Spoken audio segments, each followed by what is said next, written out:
मोठेगावकर सारख्या एवढा मोठा मासा सीबीआयच्या जाळ्यात कसा अडकला? तो त्याच्या स्वतःच्या चमकोगिरीमुळे. नाव, पैसा, प्रसिद्धी, स्वतःभोवती दैवी वलय निर्माण करण्याच्या त्याच्या हव्यासामुळे अंगात भिनलेल्या भोंदूपणानं त्याचा घात केलाय, घात. परीक्षेच्या दिवशी त्याने एक व्हिडिओ शूट केला.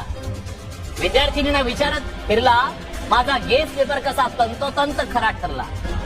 जणू काही त्याला अलौकिक शक्ती प्राप्त होती.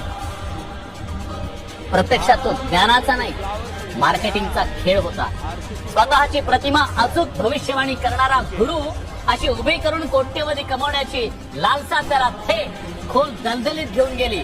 कशी? तुम्ही बघा.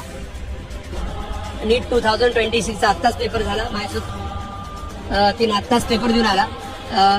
आरसीसी मॉक मधून आरसी टेस्टिंग क्वेश्चन आले. त्याच्या बाहेर क्वेश्चन आला सर. तुम्ही खुश आहात आरसीसी? हो, खरंच खुश आहात? बायोलॉजी काय म्हणते?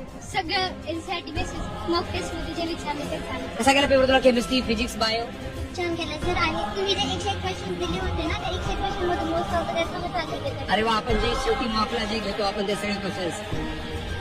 याच व्हिडिओमुळे बराच काळ विद्यार्थ्यांमध्ये, पालकांमध्ये संशय होता. याचे पेपर इतके तंतोतंत कसे जुळतात बरं? पण त्या संशयावरही त्यानं ठोंगाचा एक मुलामा चढवला. पांडुरंगाचा आशीर्वाद आहे. स्वप्नात प्रश्न दिसतात अशा थापा मारून त्यानं स्वतःभोवती भोवाबाजीचं एक साम्राज्य उभं केलं. अभ्यासापेक्षा अंधश्रद्धेचा बाजार मांडून विद्यार्थ्यांच्या भविष्याशी खेळ केला. आणि या भोंदूची बुवाबाजी कशी होती ती सुद्धा ऐका. रेस्पेक्टेड मोटेगांवकर सर की गाइडेंस में जो टेस्ट सीरीज से क्वेश्चन बनाए थे, जो मॉक टेस्ट से क्वेश्चन बनाए थे, एएसपीटीएस क्वेश्चन बनाए हैं. लोग कहते हैं कि मोटेगांवकर सर पर भगवान पांडुरंग की साक्षात कृपा है और ये हर बार जितनी बार एग्जाम होता है उतनी बार ये प्रूव हो जाता है कि जो हम सर कहते हैं वही होता है. एक क्वेश्चन ऐसा है लिसनिंग टेस्ट का, जो सर ने राउंड मारते हुए कहा है कि मुझे ऐसा स्वप्न आ रहा है कि ऐसा एक क्वेश्चन आएगा, और वाकई में वो आया है. त्याच्या खासगी क्लासेसची वार्षिक उलाढाल तब्बल 100 कोटींच्या घरात गेल्याची चर्चा आहे. त्याच्या विरोधात अनेक तक्रारी, पण पैशाची ताकद आणि राजकीय वरदस्ताच्या जोरावर आरसीसी नाम सुन के फ्लावर समझे क्या? अशी चर्चा आहे. आरसीसी में तो विद्यार्थ्यांना शिक्षणासाठी नव्हे, राजकीय ताकद म्हणून वापरण्याचा त्याचा डाव होता.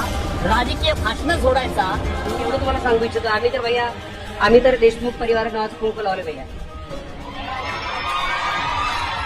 आणि आम्ही तर एवढं मी सांगू इच्छितोय, कारण आम्ही अशी नाहीत की एकाच कुंकू लावून एका संघ नाही, अजिबात नाही. तुमचे 7 जण आम्ही आपलं कुंकू लावलं, एवढं मी सांगू इच्छितो.